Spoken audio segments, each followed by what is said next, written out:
Hello everyone, welcome to KHA Homeopathy Study Group Pro Bono webinar. Good morning, good afternoon and good evening. So nice to see many of you from different countries and different time zones. Before we start our webinar, we always thank Universe for giving us this great opportunity. And Dr. Sweta Singh, our KHA Chief Administrator, will start the session. Thank you, Dr. Kavita, and it's my privilege to introduce KHA Homeopathy Study Group with all of you. So KHA Homeopathic Study Group Pro Bono was organized and founded by homeopath and humanitarian Kavita Kukunur, President and CEO of Kavita Holistic Approach. This study group is intended to be an offering from Kavita to the homeopaths around the globe, sharing goodwill, solid clinical work within the classical model, are foundational principles for the KHA. KHA's mission and vision are very unique to inspire young homeopaths, mentor, provide excellency for educational purposes using holistic approaches via webinars, which are based on principles of classical homeopathy and provide professional continuing educational homeopathic credits for practitioners. We provide merit certificates for spreading the light of homeopathy around the globe. Dr. Kavita is a member of Kevin Friendly Foundation, a non-profit organization that helps to serve poor people in greater needs in India. She is the recipient of Martha Ullman Community Service Award by National Center for Homeopathy and Best Entrepreneur Award from Dr. N. Linga Raju, Principal of JSPS Homeopathic Medical College, Hyderabad, India. We are extremely happy and proud that we celebrated 10 years of her book, Beyond the Limit, a challenge to prove oneself. And today, we are more excited to announce that we are going to release her second writer in the form of ebook, A Dose of Spirituality with Kavita. At the end of this webinar, in the presence of our honorable speakers and guests. The more beautiful thing is, KHA is going to contribute donation through this book. As of now, we have over 250 plus recordings on professional webinars related to homeopathy, health-related topics, and inspirational talks available on our channel, Kavita Kukunur. This webinar is moderated by KHA family, myself, Dr. Shweta Singh, Chief Administrator. It is being recorded as we speak, and we are live on Facebook. We will take questions at the end of the webinar. We will post jot form in Zoom webinar chat at the end of webinar. Please fill the form to receive certificate. And if you are watching live webinar, email us at khastudygroup@gmail.com. Kindly mute yourself and turn your video off for better connections. And that's it. Over to you, Dr. Kavita. Thank you so much, Dr. Sweta. And she manages all our KHA activities with cute smile.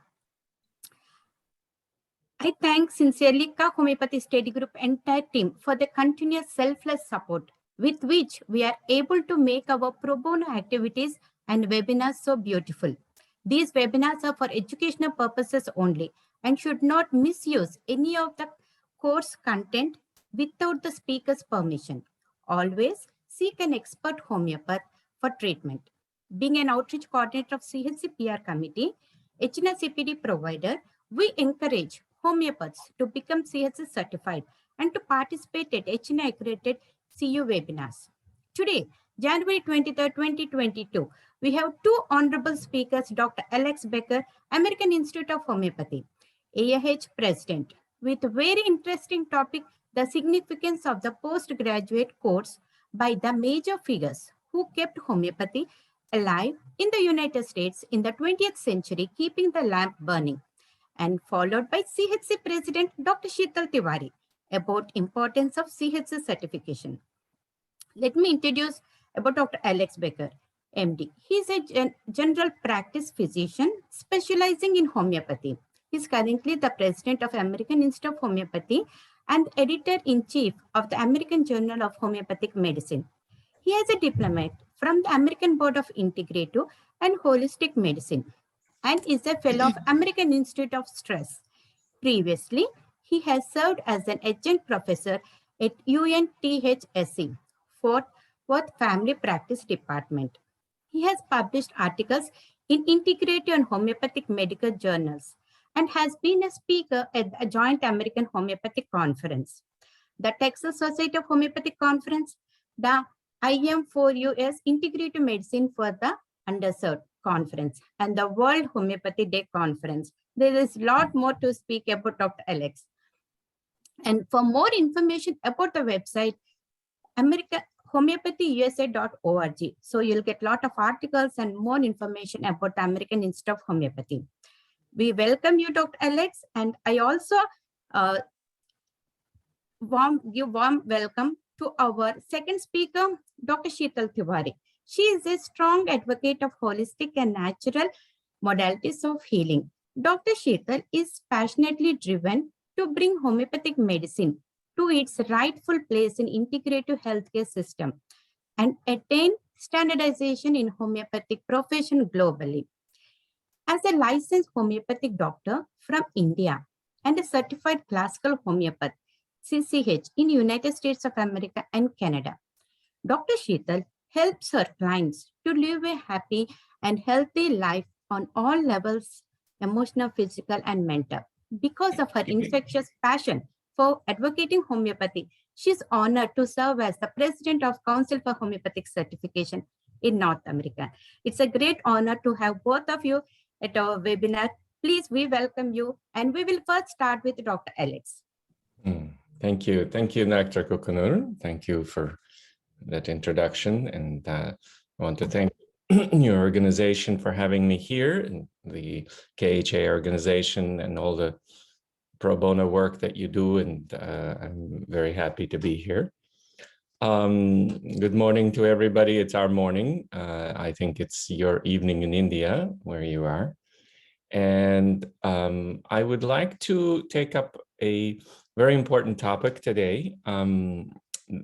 We have in the 20th century have had a series of doctors in the US who kept homeopathy alive, and who gave us all our literature that we use today comes from that period. And for us to understand what has, and I'll share the screen with you in a moment, for us to understand this is the same as if we didn't know all about this. It's almost as if, maybe many of you are Hindus, it's almost as if many of you did not read the Gita and try to understand Hinduism and your religion. And this is very similar, because we have the basic works that were done by these authors and by these doctors. So let me start with my,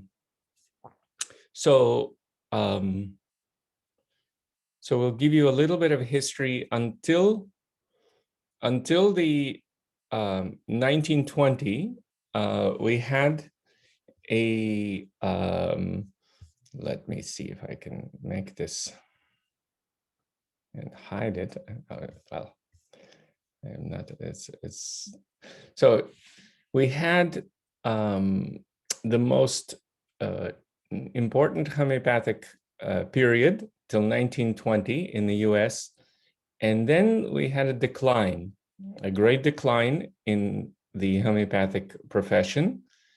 And what we will talk about is the physicians who kept homeopathy alive and who actually gave us everything we have right now as far as our homeopathic tradition.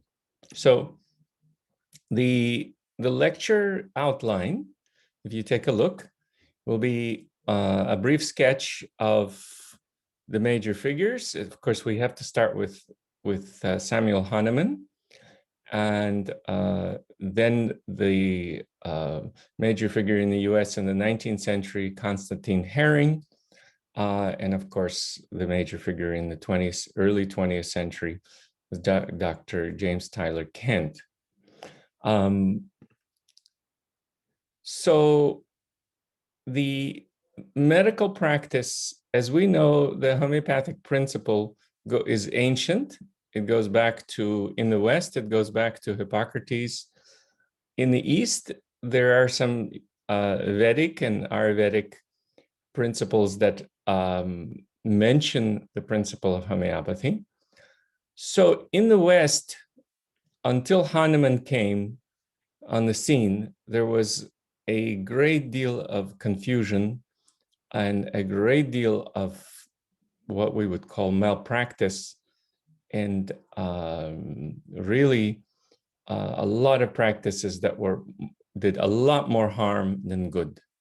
So this is a quote, and we will read it. There are many in the world who, puffed up with intellectual conceit, believe that they're capable of guiding others. But although they may possess a certain amount of worldly wisdom, they're devoid of deeper understanding. Therefore, all that they say merely increases doubt and confusion in the minds of those who hear them. Hence, they're likened to blind men leading the blind. So this is a quote, and the reason I put up, and the clue is, if someone can tell me where this quote comes from, because you should know. If you have any ideas, you can send us on the chat, or any ideas where this comes from. So this is a quote, actually. Tell me. So this is a quote from the Katha Upanishad, actually. This is a quote that talks about the common ignorance that human beings experience when, and so this implies that the coming of Hahnemann is similar to the coming of the rishis in the Vedic tradition. So you have someone who comes on the scene and changes medicine completely. After Hahnemann, medicine was not the same at all. It became much more practical, and the regular profession began to change its practices. So the most important first statement from the Organon is the physician's highest calling, his only calling, is to make sick people healthy, to heal, as it is termed. Very quickly, Hahnemann established the efficacy of homeopathy in many.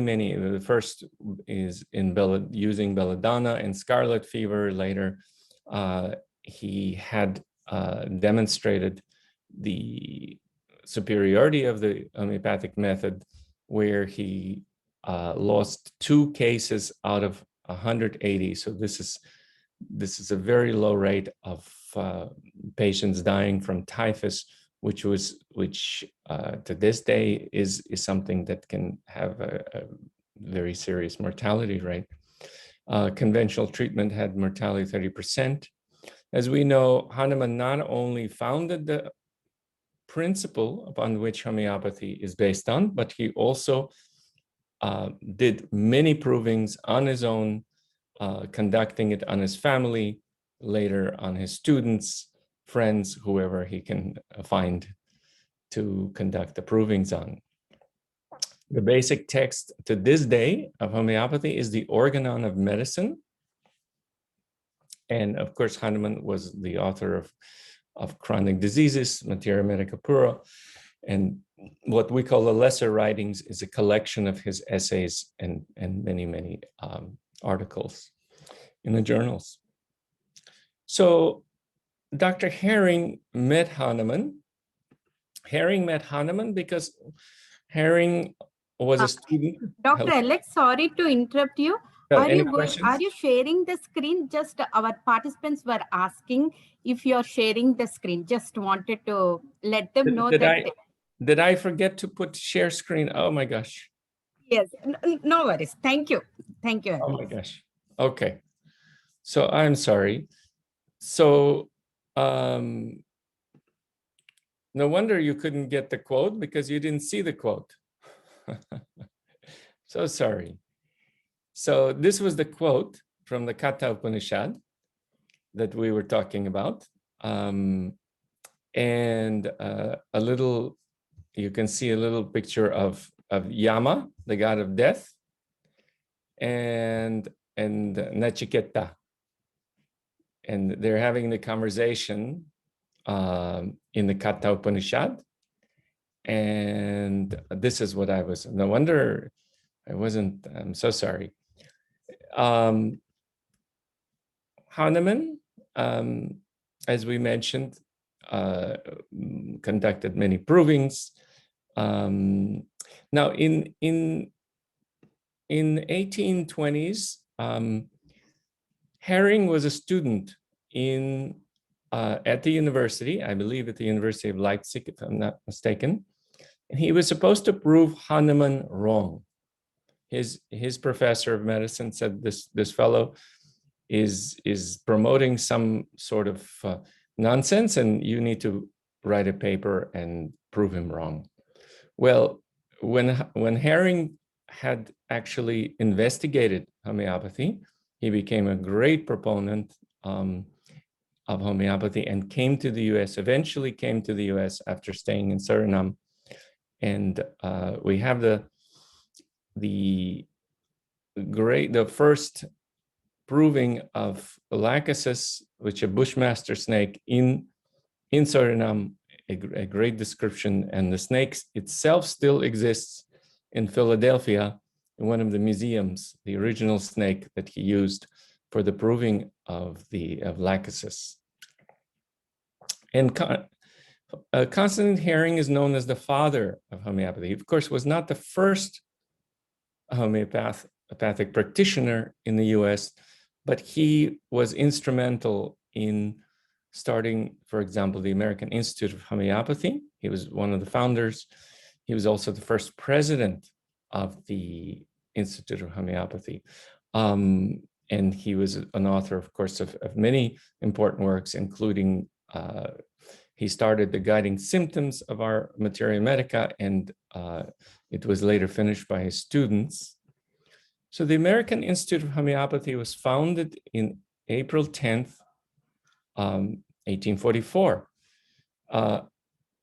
Constantine Herring, while he was investigating homeopathy, had an infected wound while he was dissecting a cadaver, and they told him that he would lose his hand, and he said, I would rather lose my, I would rather lose, I don't want surgery, because, he was willing not to have the amputation. So he took arsenicum album, and he was getting a septic wound. And later he wrote, Hahnemann saved my finger, my hand, and to the promulgation, I gave my whole hand to the promulgation of his teachings, not only my hand, but the entire man, body, and soul.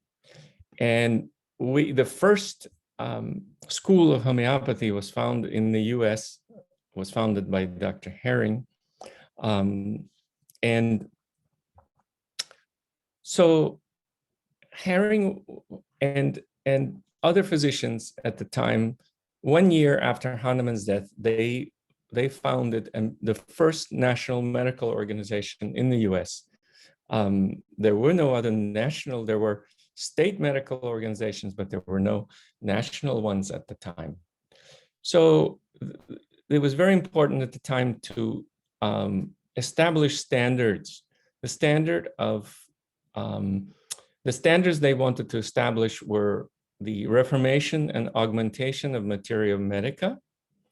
They were looking to do provings as well as to try to make it more reliable from the point of view of clinical use.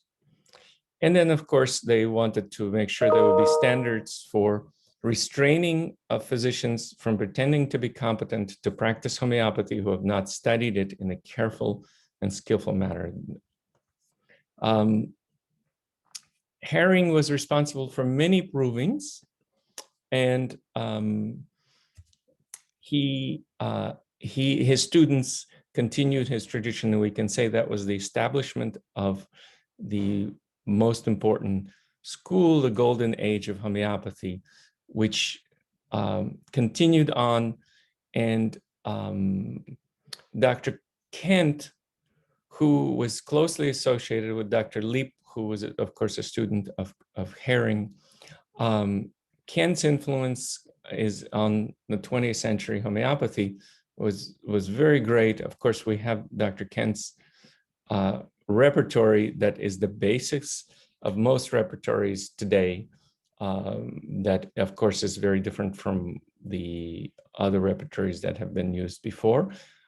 And of course, the other major repertory that we have is the Boninghausen repertory, which is very important as well. So Kent was one of the presidents of the International Hahnemannian Association, which was the group of doctors who were completely devoted to Hahnemannian principles, and who had later become the doctors who had taught what we call the postgraduate course, which we'll discuss in a moment. The flu epidemic. So in 1918, of course, was the great flu epidemic, which was perhaps more severe than the current epidemic, the current COVID epidemic. Estimated 500 million people were affected at the time, which was 1/3. And it killed an estimated 20 to 50 million people. Of course, we don't know the exact figures, so a lot more people.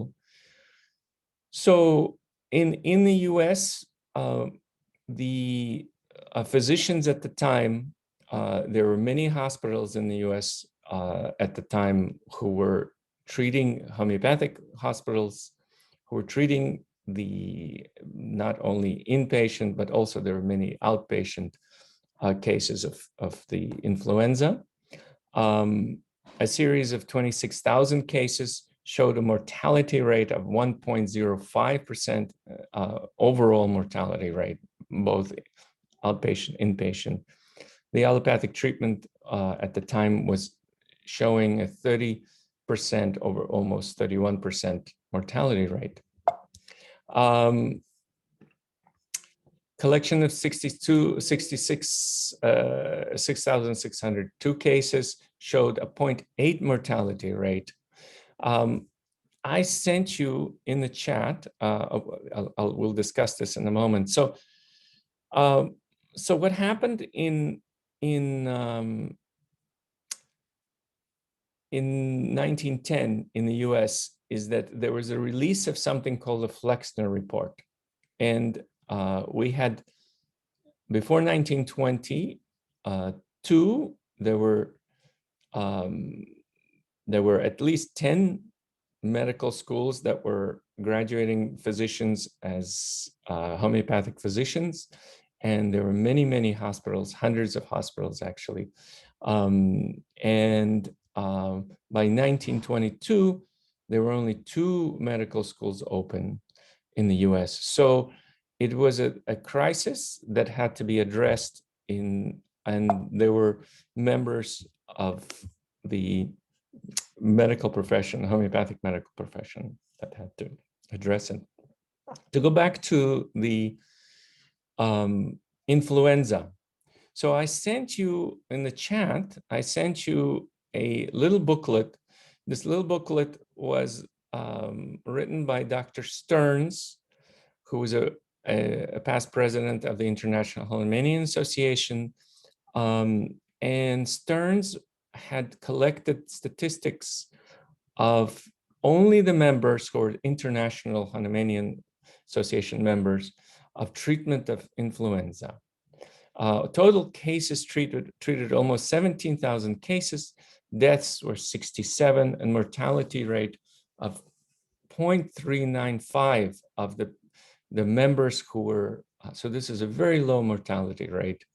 One thing they said in the booklet is that the use of all other medications, palliatives, sedatives, cathartics, stimulants, were thoroughly harmful. And interesting enough, aspirin they saw as causing a great deal of unnecessary deaths. And as we know presently, even the use of fever-reducing agent, paracetamol, Tylenol here in the US, can also be associated with increased amount of mortality. In the booklet, you will find a great deal of wonderful, very, very, what we would call real keynotes. So real keynotes are keynotes that have been culled from the most important symptoms that the patient, that our remedies have. So an example of this, he specifically talks about a clinical picture. For example, of course, we use arsenicum album in the current COVID pandemic. So prostration, very, very simple, straightforward description of arsenicum. Prostration, burning in the throat, excoriating coryza, thirst for small amounts, agonizing restlessness, aggravation at 1 o'clock, chilliness, and then, of course, the headache, which is actually better from cold if there's a headache. All kinds of, so this is very simple, straightforward. If you look at the booklet, you'll see how well it is written. So 1922, the crisis, it needs to be addressed, and the way to address it is to have a course, a postgraduate course for physicians. This course was started by H.A. Roberts and Julia Greene, who are both physicians at the time. So we'll talk about these figures, and we can answer questions about them as well. So Julia Greene was a student of James Tyler Kent. She was the founder of the American Foundation for Homeopathy, which was the organization that continued until the 1970s, and was the organization that helped start the National Center of Homeopathy in 1970s, and which is still extant right now. She was the founder of the course. And so the mission, the American Foundation, was to try to get more cooperation between physicians and lay people, postgraduate physician education, and try to publicize homeopathy. The course, the original course, was a 6-week intensive taught in Boston, Massachusetts, in the US, started in 1922. That was the original course. This course was taught, and many international homeopaths had come, and many of them from India as well. So those Indians came back to India and have become some of the most prominent. I don't have the names on the tip of my tongue, but certainly that's what I have read. So the curriculum of the course, the outline of the curriculum, basically in 6 weeks, basically they were 6 weeks, 7 days a week.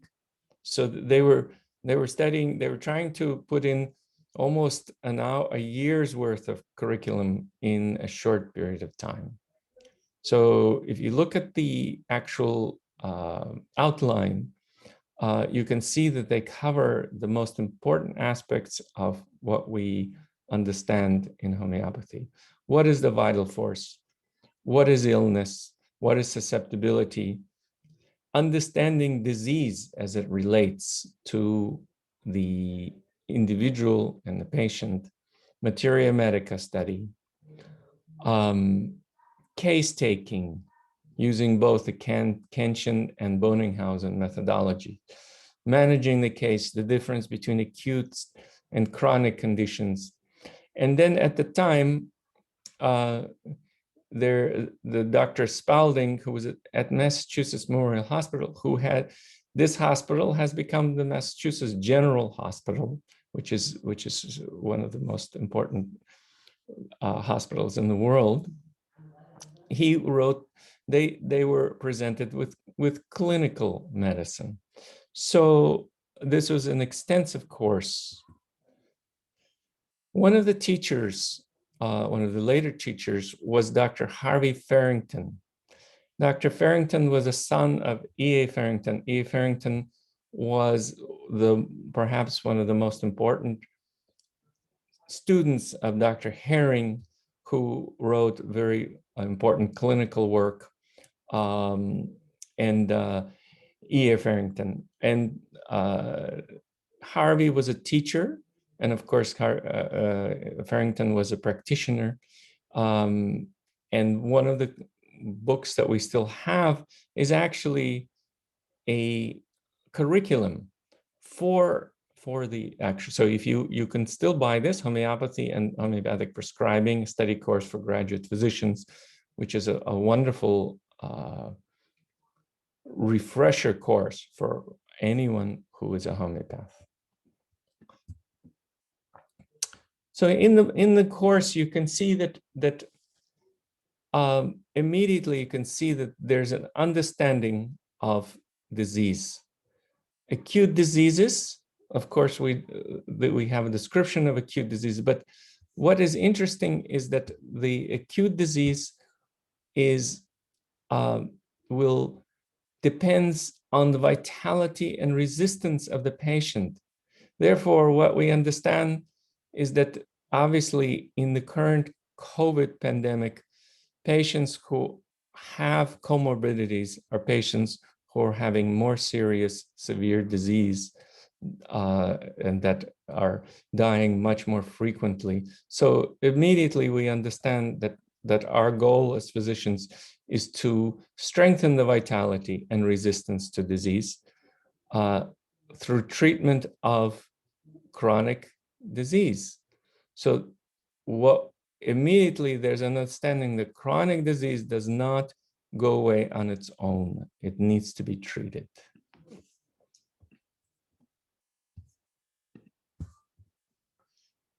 Dr. Roberts was also, he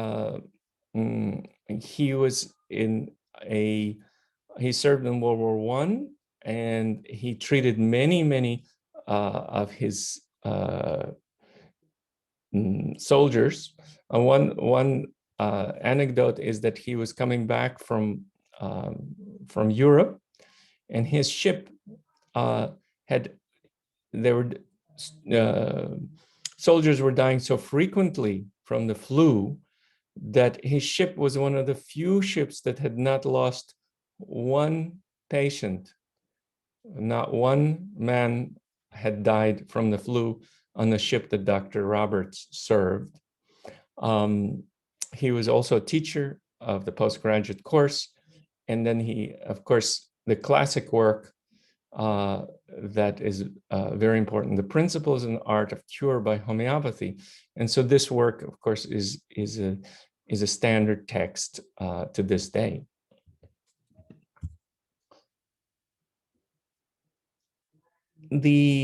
One of the things that Dr. Roberts noticed is that and this, of course, to this day, we're struggling to treat patients with tumors and cancers. This is an area with homeopathy that is still very, very difficult. But Dr. Roberts shares his experience that this can certainly be treated, and the treatment of the patient, what we call in the dynamic sphere, restoring the patient to health, harmonious function, and the specific remedy, the indicated remedy, we cannot imagine that what we can do with a remedy that is really indicated for the patient in terms of its possibilities.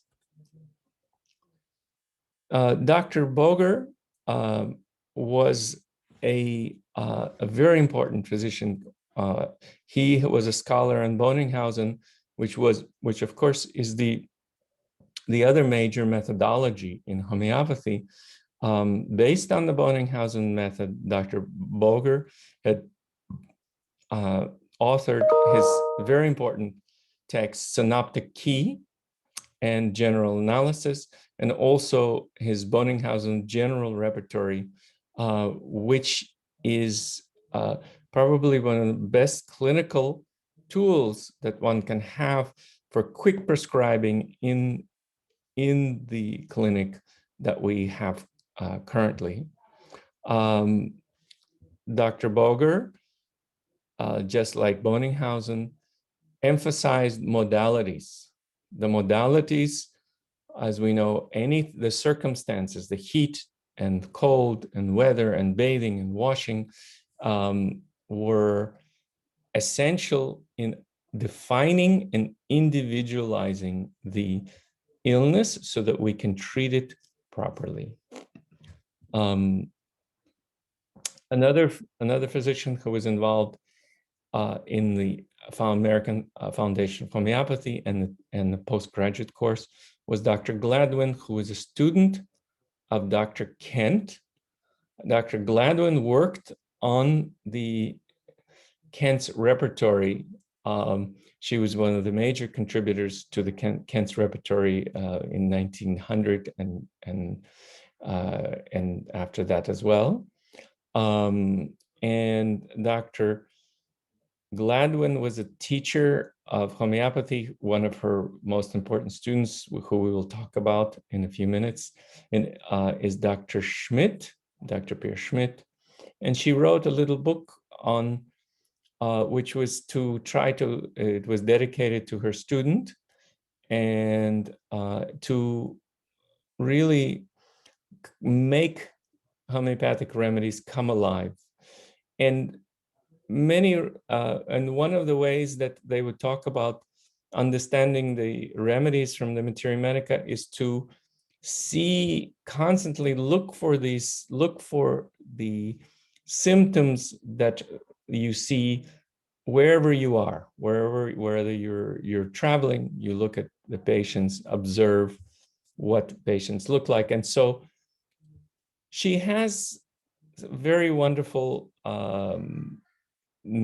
descriptions that, of course, are very quick to get a sense of the remedy. So Sepia maid had dark brown hair, yellow saddle, crossed her nose and cheek. She was inclined to cry without knowing why, was gloomy and sad, and thought she would die. Those she loved best, at a distance she'd keep, and at times with it all was as cross as a bear. This is a wonderful understanding of sepia. Very Silica were curls of gold. His eyes were as blue as heaven's own. He was anxious and restless, and tears would come when thinking of work. He knew must be done, which work he was sure that he could not do, though he'd done the same often in the days of old. So this is a wonderful description of the anxiousness of Silica, which gives a sense of that he does not have the self-confidence, which of course the lack of self-confidence being very important in the description of Silica. So this is an example of from the book of the People of Materia Medica World. Another very well known and important homeopathic physician was a student later of Pierre Schmidt, and Elizabeth Wright Hubbard. She was also a teacher at the postgraduate course, and her little book is still available, A Brief Study Course in Homeopathy, and then later a compilation of her works, Homeopathy as Art and Science. This is a wonderful outline of what we should study as homeopaths to really get a sense of the literature that was existent in in the 19th century and the 20th century to really, really get a sense of the greatness of the golden age of homeopathy in the US. And Dr. Wright Hubbard practiced for many years, and she became a teacher to the next generation of homeopathic practitioners in the US as well. She also emphasized that we should know that the well-proved drug, just like you would know your own friend. You can recognize a friend from a partial expression, even when you cannot see the whole picture, just as if you would know a well-known person in a group across the room. So to really, really be acquainted with the personality and the characteristics of the remedies in hand, to be able to use our tools properly, what we call individualization.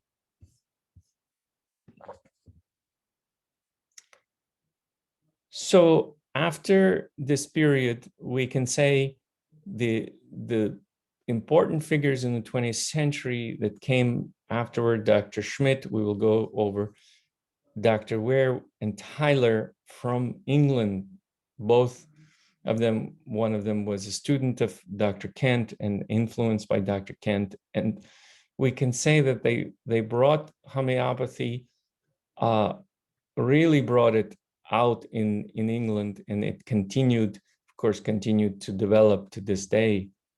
Dr. Pierre Schmidt became a student of both Dr. Gladwin and also another disciple of Dr. Kent, Dr. Austin. Dr. Austin was also believe a private physician to one of the Rockefellers at the time. Dr. Schmidt had after studying,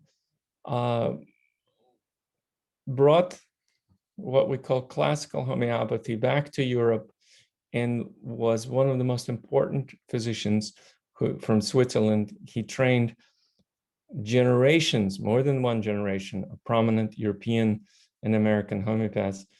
And his own brother, younger brother, Dr. Roger Schmidt, was a very prominent physician in San Francisco who practiced for many years and contributed greatly to the mid-20th century homeopathy. And the development of the repertory, Dr. Schmidt was instrumental in bringing the repertory up. Really, later, one of Dr. Schmidt's students, Dr. Kunzli, who became a very prominent, also Swiss homeopath, who worked on the repertory until what we have now, the complete repertory, is a direct result of Dr. Schmidt's and Dr. Kunzli's works on the repertory, which of course we're using to this day. So one of the most important aspects of case taking, there's a book, there are a number of books by Dr. Schmidt, but The Art of Case Taking. So one of the first things that Dr. Schmidt emphasized is the complete non-judgmental attitude as we're taking the case. Completely non-judgmental, completely in sympathy, without any prejudice to the patient in front of us, a thorough consultation, first consultation especially, well realized, well interpreted, understanding the essential symptoms from the first consultation. The quote many times is not from Dr. Schmidt, is that a case that is well taken is already half solved. And then he emphasizes there is a thread. Once we understand the case, we'll have a thread, an essential element, which if we follow, if we investigate, then that will lead us to the proper remedy.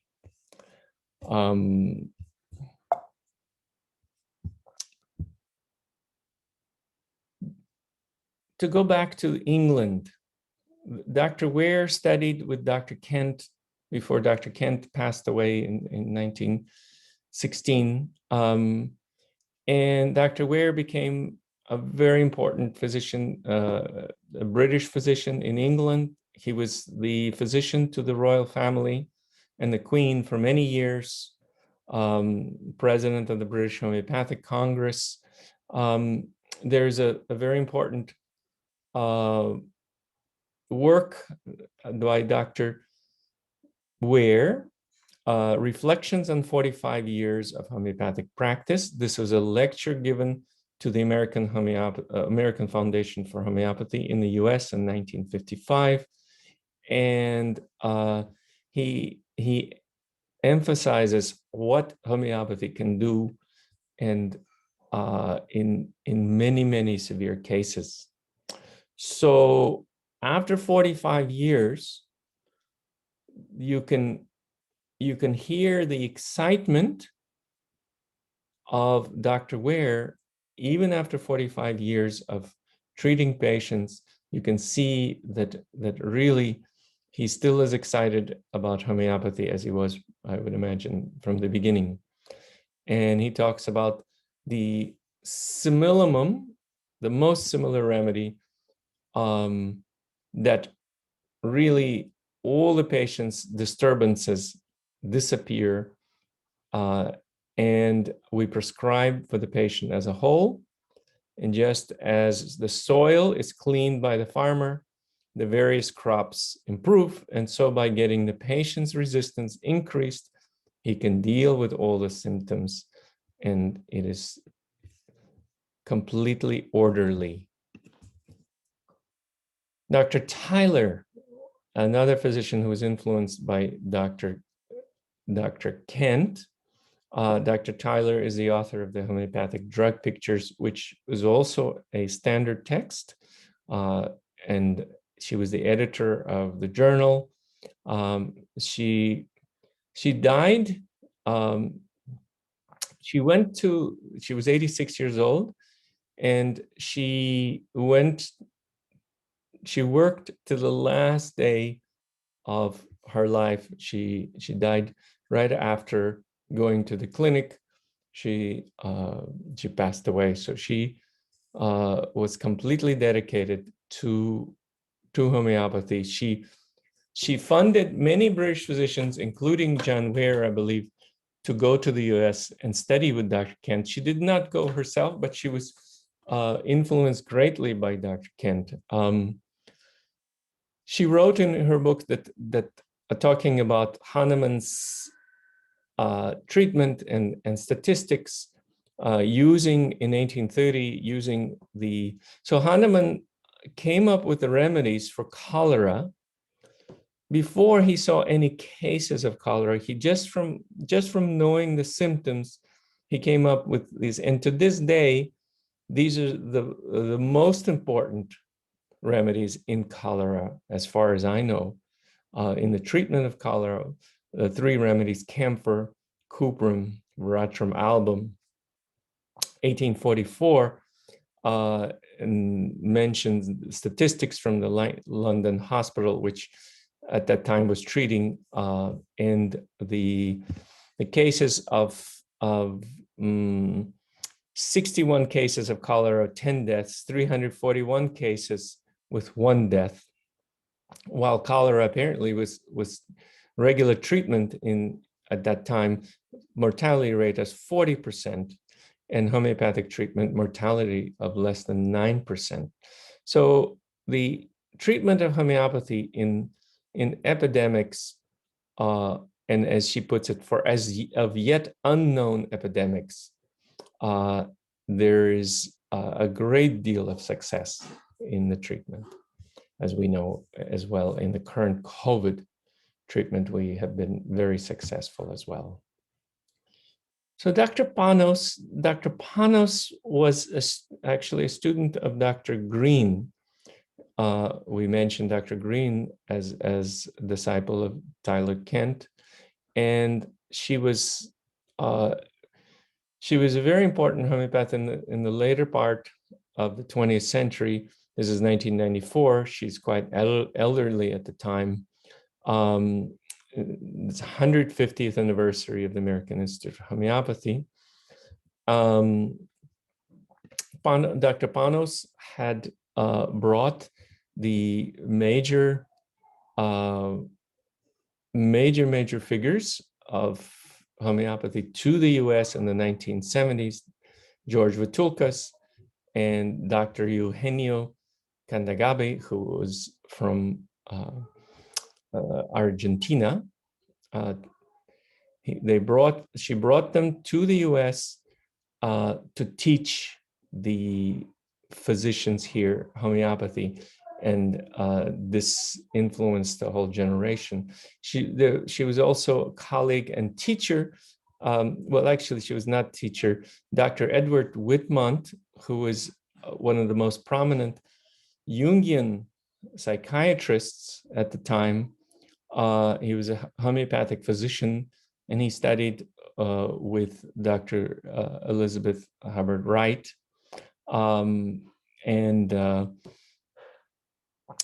She was, as I said, a student of Dr. Julia Greene. To this day, probably the best book for home care and homeopathy that I know of is The Homeopathic Medicine at Home by Dr. Panos. It's still available. You can still get it. So by this time, the course that we were talking about, the postgraduate course, became a 2-week course that was taught in the 1970s and 80s.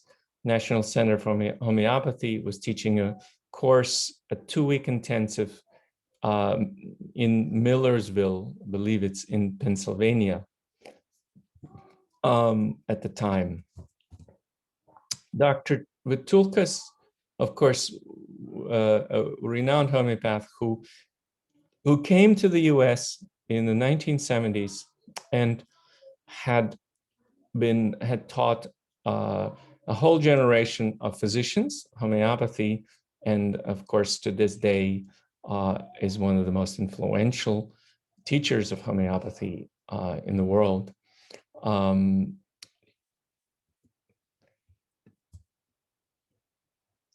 So what we can say is that for American homeopathy, the American Foundation for Homeopathy in the 20th century had kept homeopathy, not only kept homeopathy alive, but kept what we call the highest standards. These are the standards, these are the works of the homeopaths in the US in the 19th and 20th century. This is what we're using to this day to practice homeopathy. This is the inheritance of good homeopathy that, of course, is derived originally from Hahnemann's teachings, and this is our inheritance that we are trying to continue to develop. I would like to go ahead and take time for questions. Let us, because I think we had gone through the material quickly, and I would like to take questions and discuss any points that we can discuss at this point. I'm having a hard time getting my screen up.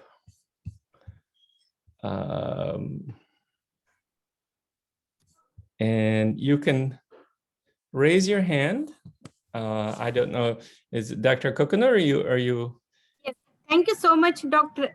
Bekker. It was a wonderful presentation and so much. It's amazing, like refreshing our minds with especially about the significance of the postgraduate course. And our Dr. Sweta Singh will take some questions for you, please. Thank you. Okay, Dr. I'm Singh. waiting for the questions in the chat box. I Sure, would like to request everyone, please write your queries in the chat box.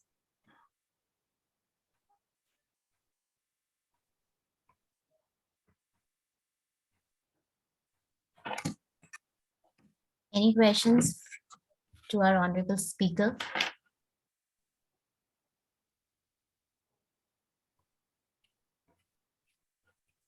So in the chat box, we had, I just want to reiterate, since we don't have questions, I can mention a few things. So we have, anytime, go ahead and ask questions since we have a couple of minutes. Let's see,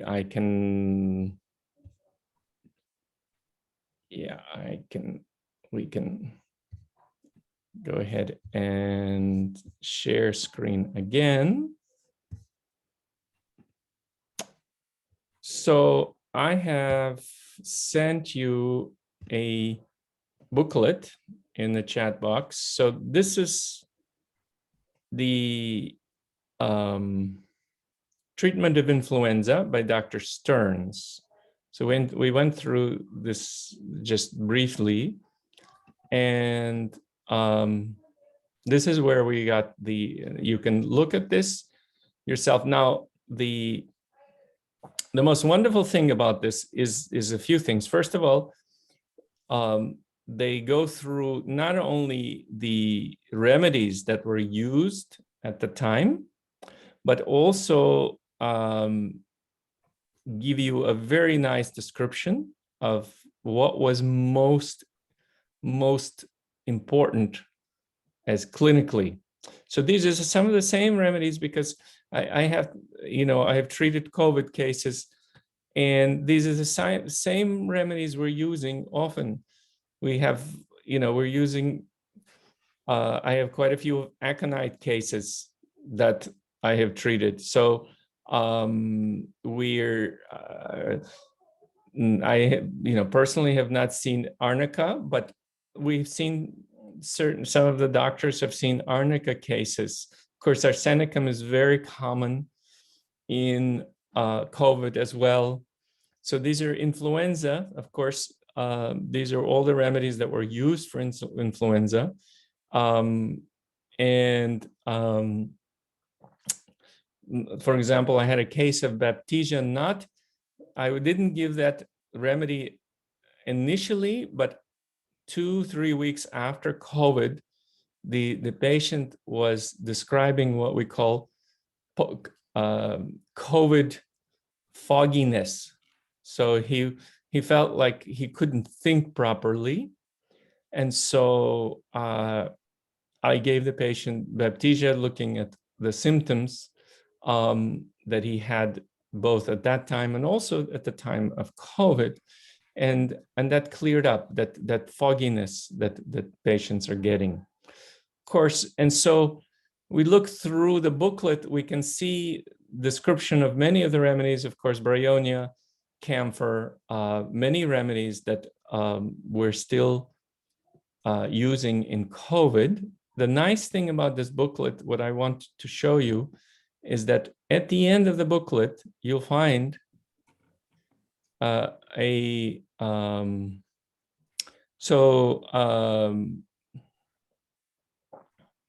you'll find a repertory. So this repertory is a repertory just of the remedies that are in the booklet. So this is a little repertory, that will give you a very nice sense of the remedies that are there. And so this is a very quick reference that one can use to look through to see your cases. So it's a very nice repertory. So I hope it will be useful to you with very specific characteristic symptoms here. So you have that booklet, and I think we're close to being done. And any questions on anything? Yes. There's one question from Dr. Vatsala. Is there any organization in USA that offer postgraduate courses? So currently we are not having, our American Institute of Homeopathy does not have a specific course. We're actually working on a postgraduate course. Right now, we will probably have that course actually within a few months. We will have a course available as a postgraduate course. And we do have the American Institute of Homeopathy. There's a board certification, but unfortunately it's only open to physicians in the US, to practitioners in the US, the board certification for homeopathy. But actually we are currently working, and so you can certainly have my email, and anyone interested in the course can certainly email me in a few weeks or a month, and I'd be happy to let them know when the course is available, and they can register. Thank you, Dr. Alex, for enlightening us with your knowledge and wisdom, and so nice to know about all the key masters of homeopathy and their contribution to homeopathy. Thank you so much. Over to you, Dr. Kavita. Thank you, Dr. Sweta. And Dr. Alex, it's a great information and sharing all that booklet also, which really helps for our audience. And please do share your email ID, that way in the chat, and people can reach you. And we will bring you back, since we block 1 hour for the webinar. So we will bring Dr. Alex again in future. And we sincerely thank for your precious time and your gracious presence and sharing your knowledge and wisdom at our study group with our CAS certificate from our study group. Please kindly accept. Dr. Sweta. Thank you. My pleasure. Thank you.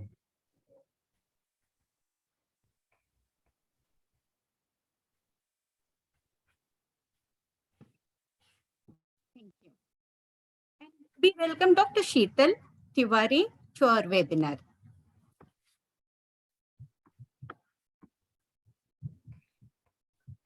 Hi, Kavita. Hello, everyone. And thank you, Dr. Alex, for taking us back to the golden era of homeopathy in the United States, and also to emphasize how useful it is to refer the homeopathic literature and practice homeopathy in a classical way. So with all the homeopathic organizations working together, we envision that this wonderful art of healing will once again become accessible to everyone in the United States. And thank you, Kavita, for having me today to talk about the importance of homeopathic certification. So let me just share my screen.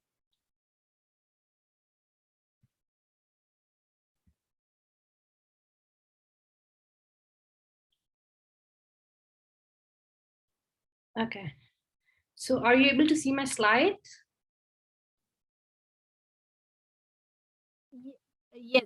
Yes, Dr. Sheetal. Okay, so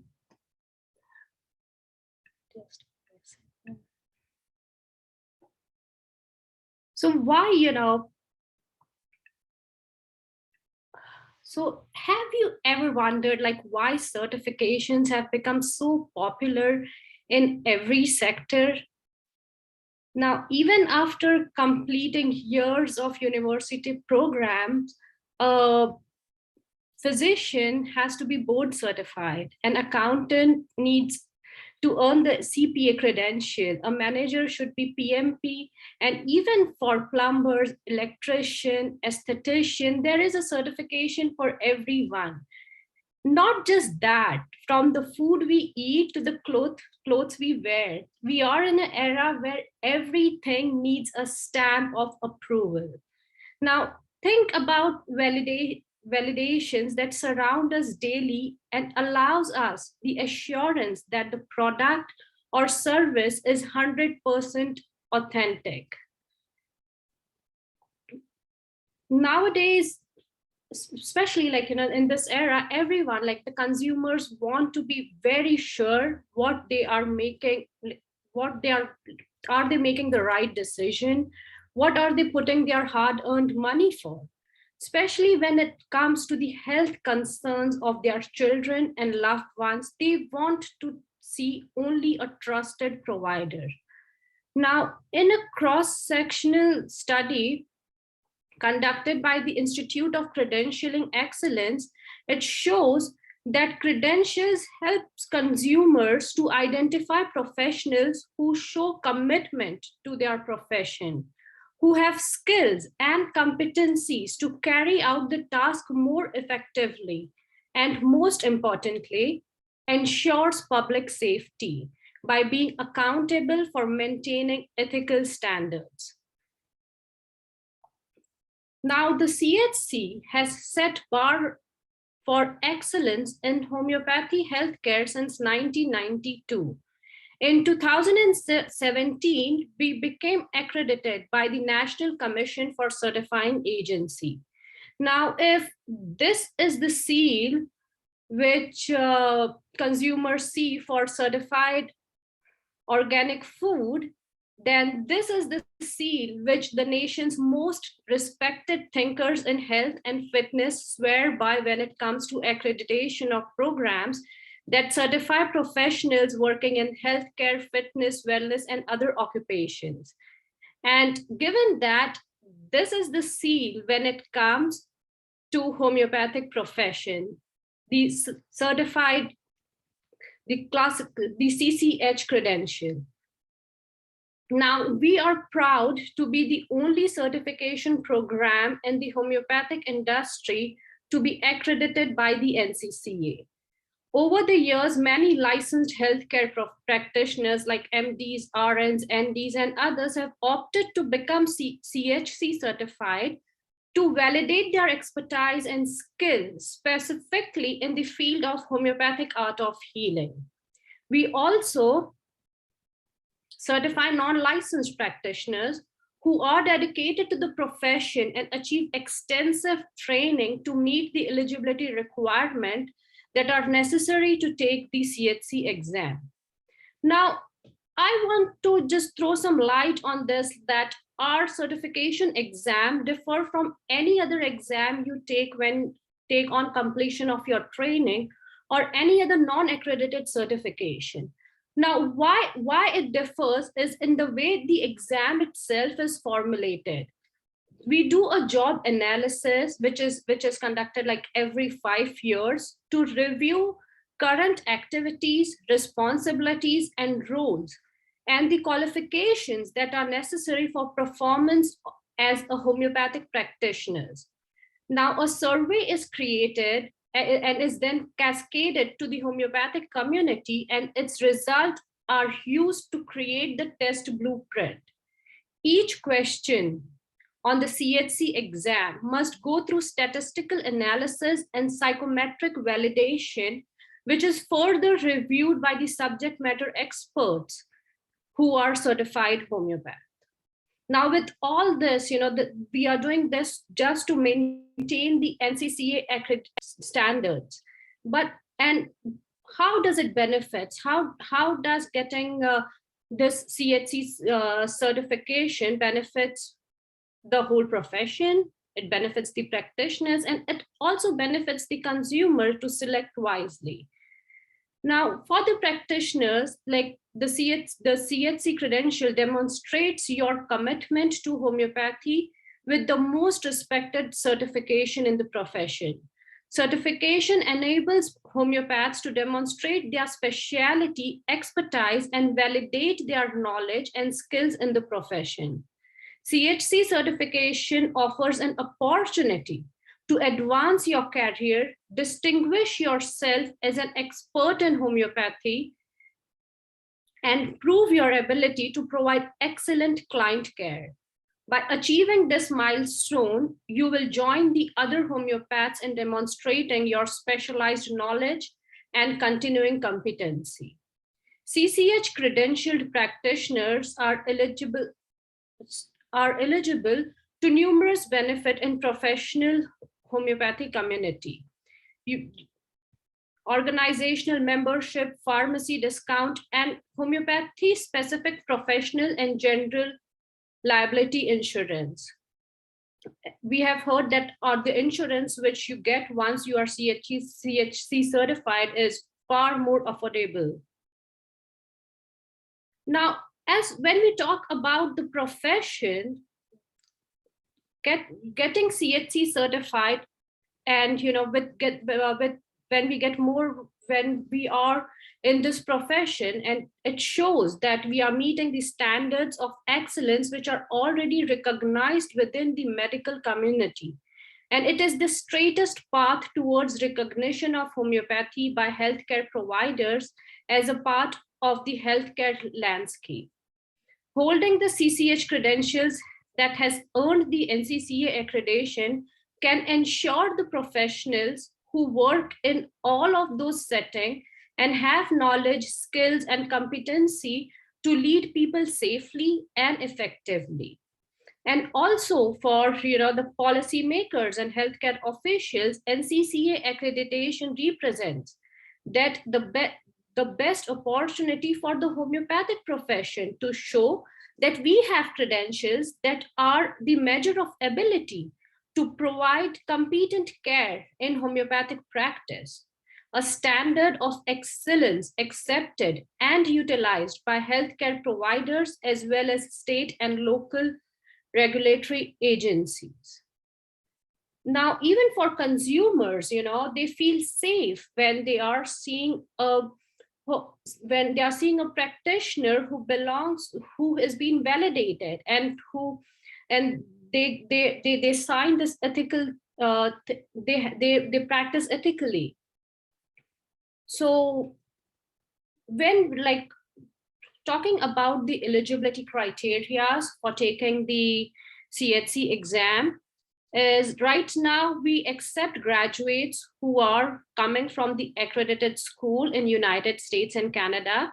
And we also allow applicants who have graduated outside of United States and Canada. And the way which we ask them to submit their transcripts, and which is validated by our pre-qualification evaluation committee. So the requirements are we ask for 500 hours of homeopathic theory and foundation training, and 500 hours of clinical training, which includes 250 hours of clinical observation and 250 hours of clinical supervision. Apart from that, we also need a one university level course for anatomy and physiology, and one university level course for pathology. Now, if you are a graduate coming from outside of US and Canada, we ask for the transcript, which verifies that you have done this 1,000 hours of training. And apart from that, the program which you belong to must have some sort of accreditation in the state or in the country where it is being provided, or the program should be approved by the Ministry of Health. Now, only for this year, we have opened a limited time opportunity for candidates who have graduated in 2019 and prior, and who have not attended a CHINA or CHO programs, and they can apply for the CHC exam for the April and October exams. So for this, we are requesting to submit your transcript showing that you have completed the 1,000 hours of training. All the eligibility requirements remains the same. And you can find the more information on our website about the application. So these are the criteria, eligibility requirements, like if you have 500 hours of didactic training, for the remaining 500 hours, we are accepting cases which are supervised or from your own clinical practice to count for the remaining 500 hours. So, are there any questions regarding the eligibility requirements or anything I can answer?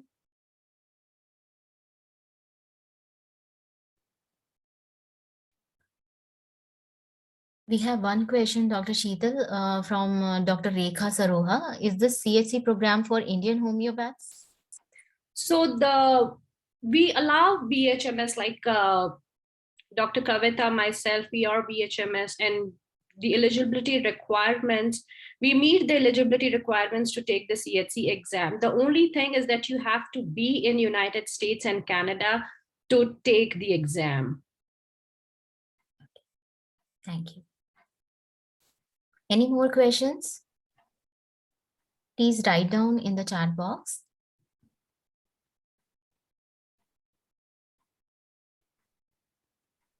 Thank you so much, Dr. Sheetal. And I myself, how much I struggled to get CHC certified back in 1998, and all that one where I got certified in 2003, it was a different, but right now there are several changes and it made easy. So it's a great privilege for a homeopath to get professionally and certified. It's a proud for being NCC accredited. And we had Sheetal last year also. And in every webinar, we promote CHC. So if you have any questions, you can directly reach to Dr. Sheetal or to us, and we will help you to get CHC certified or more information. Thank you. Dr. Sweta, thank you so much. Shall I share the certificate, ma'am? And thank you so much, Sheetal, for your presence. And it is very nice to have you here to share once again with us about CHC. Please kindly accept the certificate from our team.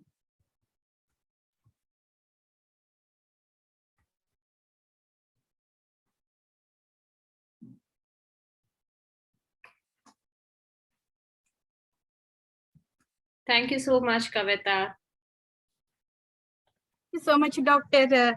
Alex and Dr. Sheetal. And we will, before we launch book in presence of honorable speakers, I have Dr. Vatsala who will be launching with us. And I will announce the upcoming event. In February, we have Dr. Pawan Parikh, MD Homeopath, on the topic Homeopathy in Emergency, and at the same time, so please, and we have many more renowned homeopaths lined up for our KHA webinars. And so thank you so much. We appreciate all the participants who have joined.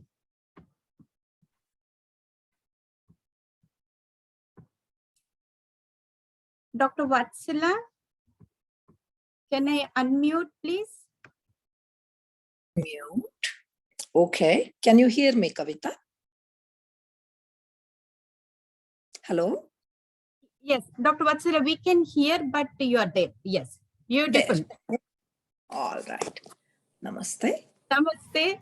And Dr. Sheetal, would you like to share the book cover, the image? Yes, sure. Sharing. So here is the launch of Kavita's new book. It's a great honor to have Dr. Vatsala launching in presence of honorable speakers, study group members, family members, and dear friends. Dr. Vatsala, please. I congratulate you, Dr. Kavita, on accomplishing this milestone of pulling together all the inspirational messages that you have received from friends and families, and maybe even casual participants in the study group. This is really remarkable, particularly because right now, people are looking for something positive. Everyone is got a COVID burnout of some kind, whether they are in the cities or in rural areas, doesn't matter. People are closed in onto themselves. But what happens when you come out with a book of this nature, which brings a voice of positivity and hope for people, that is a remarkable contribution to the well-being of people around you. So I compliment you from my heart for pulling this book together and also giving me an opportunity to edit it. So I got to read it before it is launched, read it several times, and enjoy reading it. So congratulations for bringing this book together at a time when it is most needed. That is the point. Well done. Keep it up. And I'm sure you will never lack inspiration in your life. You are seeking it and you will get it. So I'm already looking forward to your next book, whenever that is. All right. Congratulations. And also to your team. I know Dr. Shweta did a lot of work in various ways. Congratulations. Thank you very much. Thank you so much, Dr. Vatsala, for the nice introduction. She is my inspiration. She is inspired me for my first book. She is a great blessing, along with the priest, Dr. Rajagopalacharyalu, and Dr. Atmananda Swami. And she gave a beautiful title for this book. And she helped me with the editing. That's a blessing. Thank you so much, Dr. Vatsala. Very welcome. Dr. Sweta, would you like to go, please? Sure, ma'am. So today we see a successful lady proudly standing in front of us, who is bringing a light of education, empowerment to all of us. And that is none other than Dr. Kavita Kukunur. After the huge positive response for her previous book, Beyond the Limits, A Challenge to Prove Oneself, which was published on June 16, 2011. Now she is launching yet another ebook, A Dose of Spirituality with Kavita. It is my privilege to design this one and compile all the inspirational messages. The preface has a beautiful story. The struggles of Dr. Kavita, how she took all her life challenges on her head and prevailed in the end. So how the spiritual angle came right in, and she came over with more strength and positivity that you will find in this book. I really feel honored to share with you all the glimpse of this book, where Dr. Kavita has shared the lessons she has learned in the form of inspirational messages from her family, friends, and KHA Homeopathy study group. This book comprises of blessings from Shri Shri Chinnajayar Swami and the priest Shri Atmananda Swami. Introduction has been given by Vatsala Sperling with the good wishes from her husband, Mr. Vinod Kukunur, and from her children, Sai and Kavan Kukunur. She shared the drive in her mind, and the quote she follows is, "Life is a challenge, face it."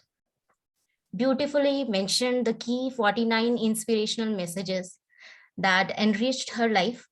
You must read them out without any break, as they are going to empower your soul. This book is embedded with beautiful messages and life secrets of some of the greatest personalities like Jawahar Shah, Dr. Jawahar Shah, Dr. K. Ganpati, Dr. Ajit Kulkarni, Professor Srinivasalu Gadugu. And yes, I have also contributed one inspirational message about positive attitude in it. Her family also showered lots of blessings for Dr. Kavita in the form of their inspirational messages. This book has 20 inspirational messages from Ka Homeopathy Study Group, 10 words of wisdom by some of the legends of homeopathy, 11 inspirational messages from Dr. Kavita's friend, and a small photo gallery. It is an interesting and simple book which can create some more powerful and positive thoughts in you and make you believe in your infinite potential with Dr. Kavita's life experiences and inspirational messages. More power to her and good wishes and great success for her ebook. Thank you so much, ma'am. Over to you, Dr. Shrija.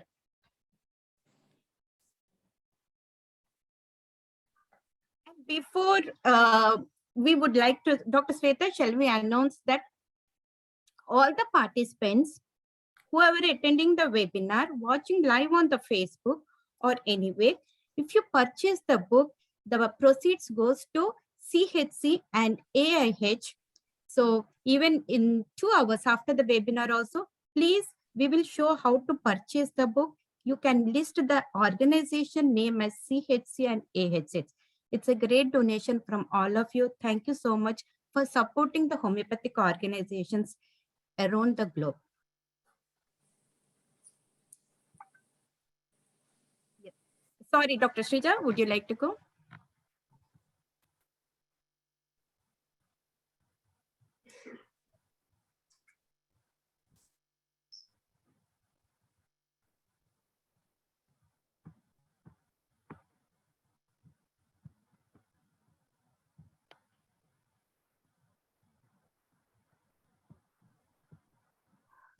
Hello everyone, myself Dr. Shrija.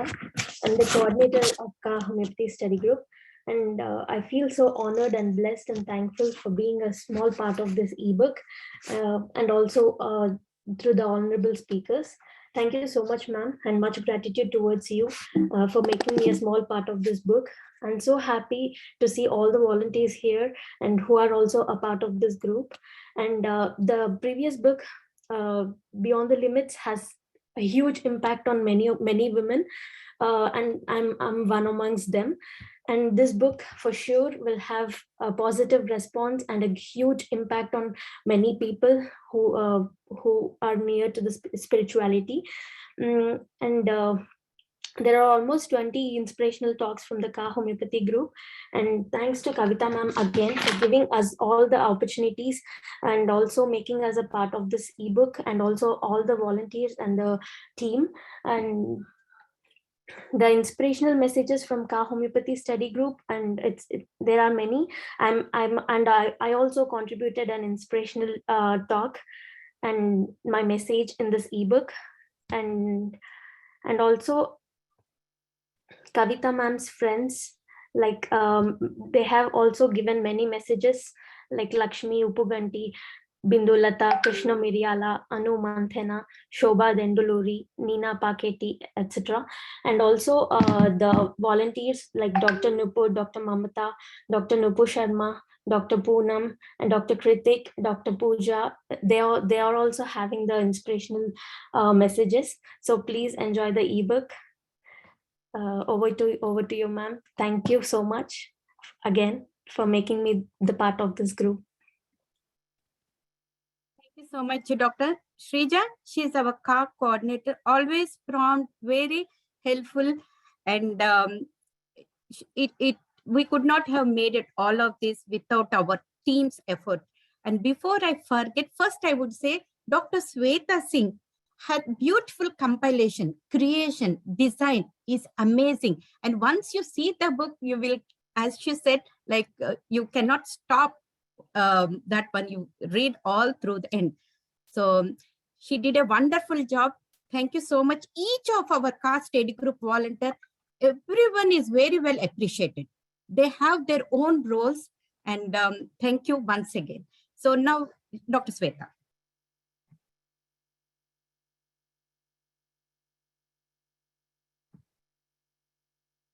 Dr. Sweta, you are muted.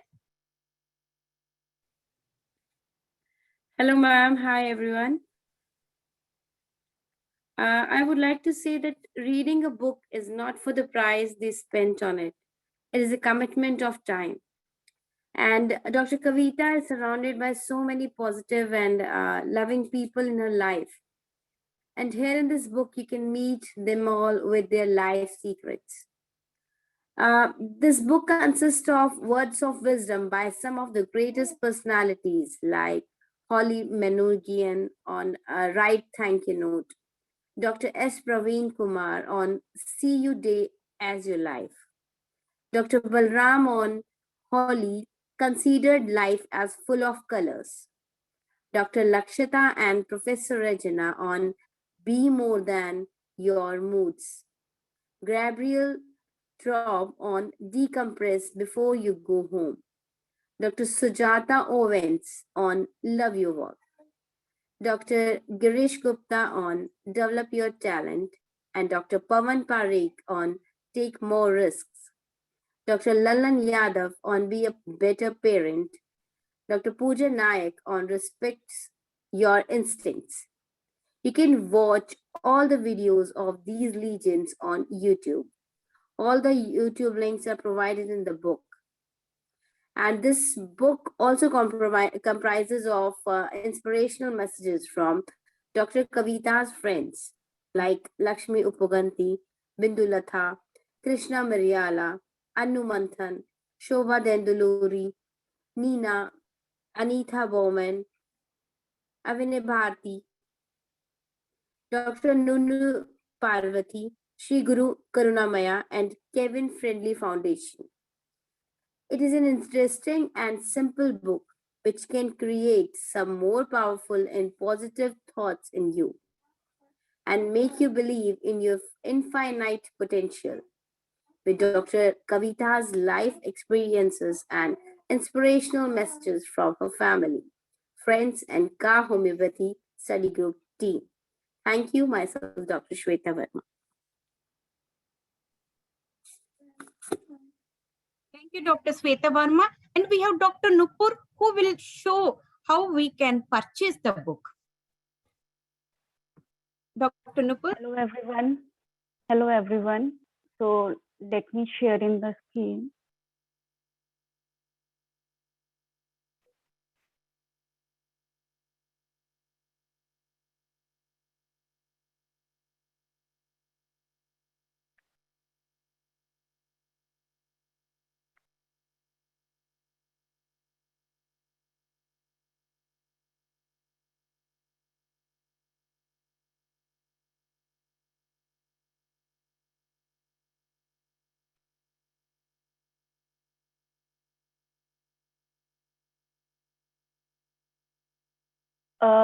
Is this screen visible? Hello? Yes, Dr. Is the screen visible? No.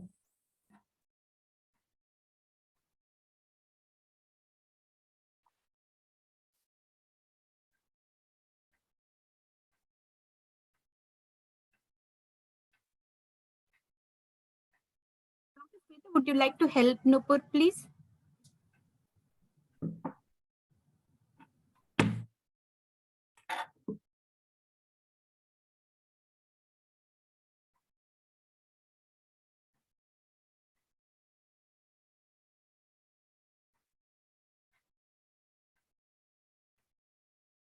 I think I have some issue in sharing the screen. No problem, Nupur. We will show. It is very easy, and in few simple steps, we can proceed.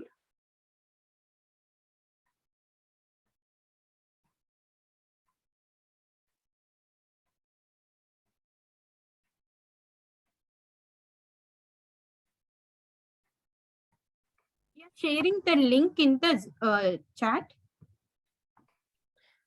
Yes, ma'am, I'm sharing.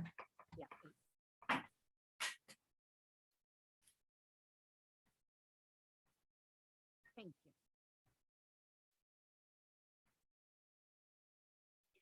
So we required our email address, valid email address with the name,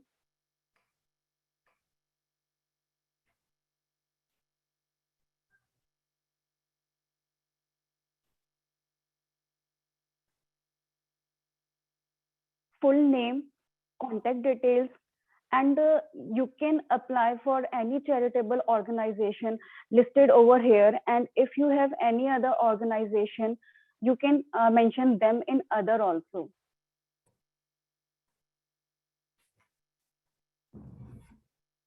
And this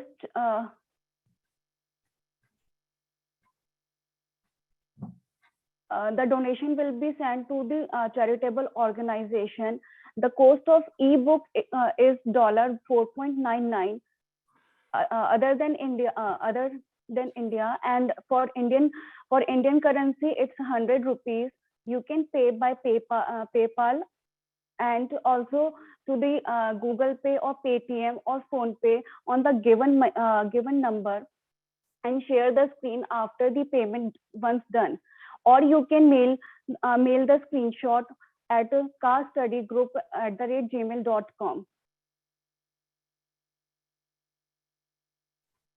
And then you can submit your form. Once you submit the form, you will get email in your registered email address. So this is only the simple step, and you can further receive within 24 hours or within a week. Thank you. So much, Dr. Nupur. And here the list of the organization, you can just click on that one and type AIH or CHC. Thank you so much. And we have our family and dear friends waiting for a long time, and our study group volunteers, each of their names we will announce. And before we go further, Dr. Nupur helped us with the beautiful photos in the picture. She has done an awesome job. Thank you so much, Dr. Nupur. In spite of your busy schedule and so much going on, thank you so much. It was beautiful. And Dr. Sweta Varma, who helped us with the beautiful editing. It was amazing. And thank you so much, Dr. Sweta Varma. And we will ask everyone to unmute yourself and speak. Our study group volunteers, everyone. And Dr. Sweta, if I miss anyone, please let me know.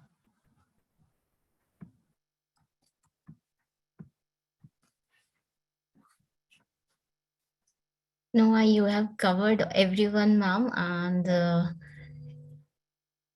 please turn on your video if you miss anyone who is present over here. We will go with anyone. Please start. Whoever unmute and speak. Just please carry on, because we have so many people. Anyone can share their experiences with us and their reviews about the book.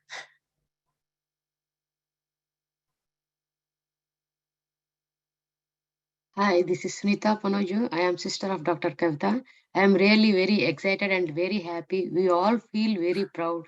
From our childhood days, I have seen her as hardworking, dedicated, and very passionate towards homeopathy. And she treats all the patient and listens to all their symptoms. And she's really a very good doctor. Words are very few, less to tell, and many people will be waiting. Thank you very much, Dr. Kavita, sister. We are all proud of you. Thank you all. Thank you, KHA. Congratulations on the successful a dose of spirituality with Kavita. Thank you, everyone who made this successful. All Dr. Vasala, Shweta, and I don't remember everybody, but I am really thankful to everybody and really happy for this. God bless you, Akka, and all. Thank you. Thank you so much, Sunita. That was a wonderful message. Thank you so much. I'm trying to fill the .com now, ma'am. Oh, you just will. Thank you so much. So please kindly support all the organizations. And we have some, would you like to read the names, Dr. Sweta, who are there in the chat? And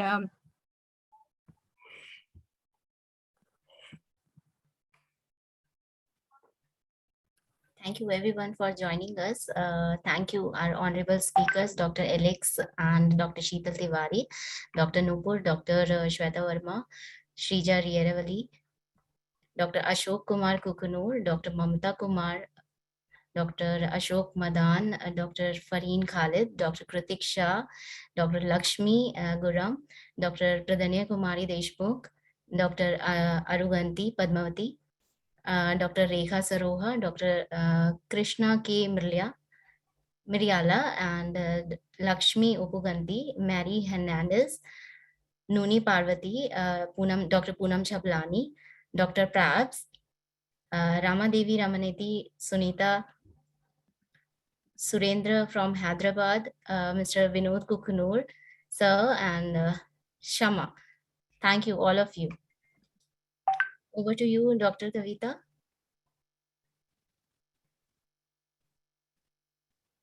So much, Dr. Sweta. I know each of my friends, everyone has participated in the inspirational message, and it was really wonderful. I know we can take forever, half an hour or 1 hour. Please thank each and everyone. Without my family, I would not have made it without the support of them. And I thank once again all the gurus. So anyone would like to speak, please, most welcome. So this is Vinod. First of all, I want to congratulate each one of you for the hard work, and also many blessings to homeopathy fraternity. And the kind of passion I see in this group is amazing. I don't know. It's like in India right now, it's midnight and so many people joined. And in Facebook, there are so many people joined. It's amazing the passion that you have. And I congratulate each one of you. And God bless you all. And hope that you would shine in your future endeavors. Thank you Thank so you much. sir. He's Hello, my husband. everyone. Yeah. Hello, everyone. First, thank you. Very hearty congratulations to Ma'am Kavita Ma'am. I'm Dr. Mamta Kumar. I'm so honored to be part of this group, as Kavita Ma'am is always an inspiration for all of us. And thank you, Ma'am, for making me to be part of this book journey and then contributing my message in this and giving me the opportunity to be part of your journey. Thank you so much, ma'am. Thank you. Thank you so much, Dr. Mamata. And we love your inspirational message. It's a beautiful. Thank you, ma'am.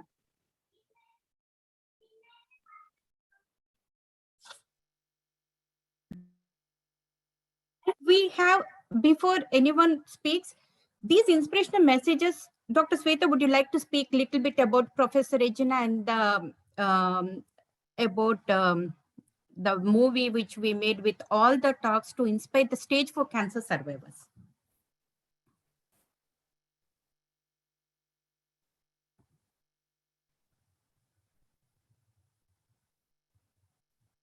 So that is to inspire the people with stage 4 cancer survivors, and that is all documented here. And many people, hello, can you hear me? Yes, ma'am. Yes. And we have Dr. Krutik's A Man Made Up of Earth Will Go to the Earth Only. Dr. Krutik, inspirational message. And Create a Love Account with Dr. Deepa. Life is a Journey with Dr. Nikhil. And See Your Troubles as Blessings, Dr. Rajneesh Kumar. And so many people are there, like 20 people. So it will take a lot of time, and we will not take all that. We would people can check that in the book.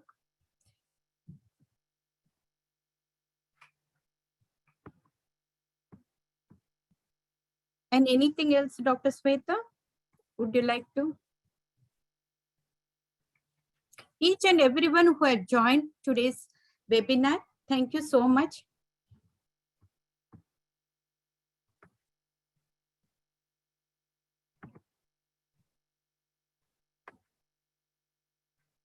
And you can check the link to place an order.